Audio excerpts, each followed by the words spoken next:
तेरे पति के शव को कोई खा जाएगा। ना ना, बढ़ के पेड़ के नीचे छोड़कर आए। क्या चाहिए तुझको, क्या दूं मैं तुझको, कुछ मांग ले मुझसे। सावित्री कहती है क्या दोगे आप, मेरे पति के प्राण दे दो बस वापिस, और कुछ नहीं चाहिए।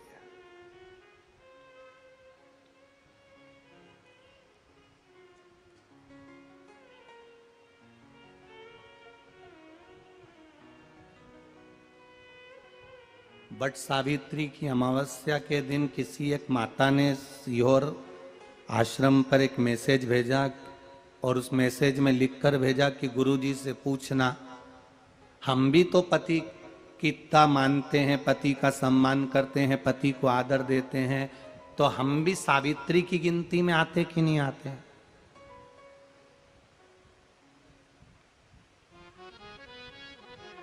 तो सीओर से मैसेज आया कि गुरुजी वो ऐसा ऐसा पूछा गया है, आप बताओ क्या कहना है। हमने कहा कह दो, जब बट सावित्री आती है तभी तुम पति को प्रणाम करती हो, जब दिवाली आती है तब पति को प्रणाम करती हो, जब करवा चौथ आती है तभी चलनी में मुंह देखती हो, बाकी के समय तो तुम जूड़ा बांध के ऐसी बोलती हो कि पति थर थर कांपता है।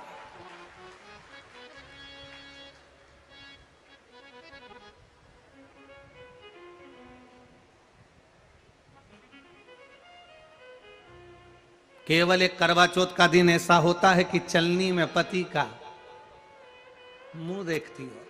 तुम चलनी में पति का मुंह देखती हो, और पति तुम्हारे गले में जो मंगल सूत्र टंगा है उसको देखता है, क्योंकि उसको मालूम है 6 महीने से पीछे पकड़ कर बैठी थी, मेरा पहला करवा चौथ का व्रत आ रहा है, मंगल सूत्र दिला देना, मेरा पहला करवा चौथ का व्रत आ रहा है, मंगल सूत्र दिला देना। बेचारे ने ना जाने कहां कहां से कर्जा कर कर इतना बड़ा मंगल सूत्र दिलाया, लाल लाल मोती और इतना बड़ा पेंडिल लटक रहा। तुम चलनी में मुंह देख रही हो, तुम्हारा मंगल सूत्र देख रहा 80,000 का है, 80,000।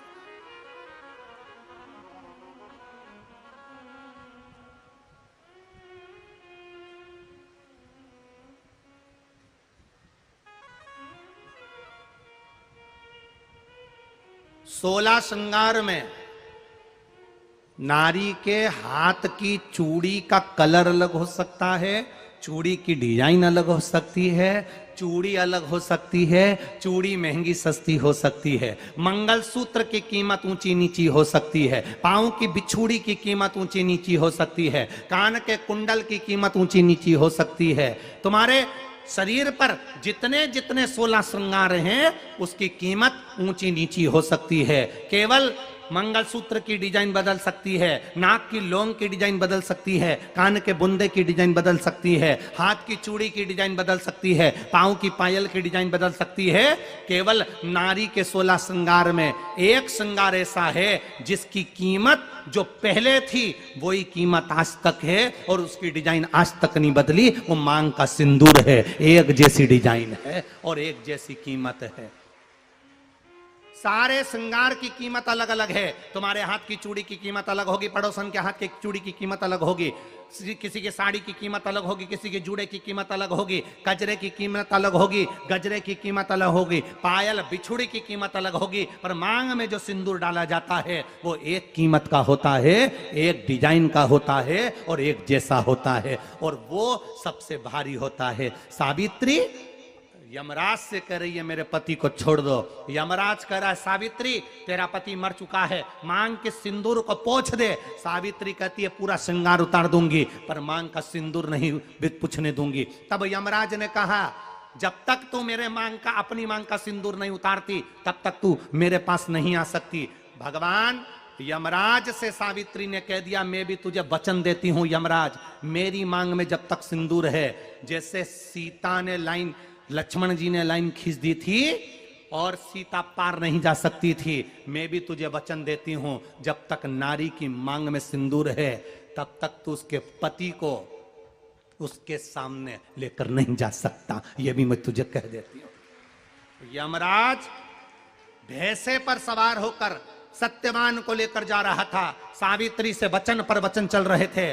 जब यमराज यमलोक में प्रवेश करने लगा, मांग के सिंदूर में से थोड़ा सा सिंदूर सावित्री ने केवल हाथ में लेकर अपनी बिंदी पर जो लगाया, सत्यवान को लेकर यमराज अंदर नहीं जा पाया। बाहर खड़े होकर कहता है, मांग ले, मैं तुझे एक वचन नहीं, तू बोले तो मैं 2 वचन दे देता हूं, तू बोले तो मैं 3 वचन दे देता हूं, तू मांग क्या चाहिए। तब सावित्री ने कहा, देना चाहते हो? हाँ।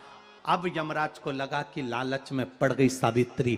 तब कहा, पहला वचन दीजिए, मेरे अंधे सास ससुर के नेत्र वापिस आ जाएं। यमराज ने कहा, तथास्तु। दूसरा वचन दीजिए, मेरे सास ससुर अपने पोता पोती का मुख देखें। यमराज ने कह दिया, तथास्तु।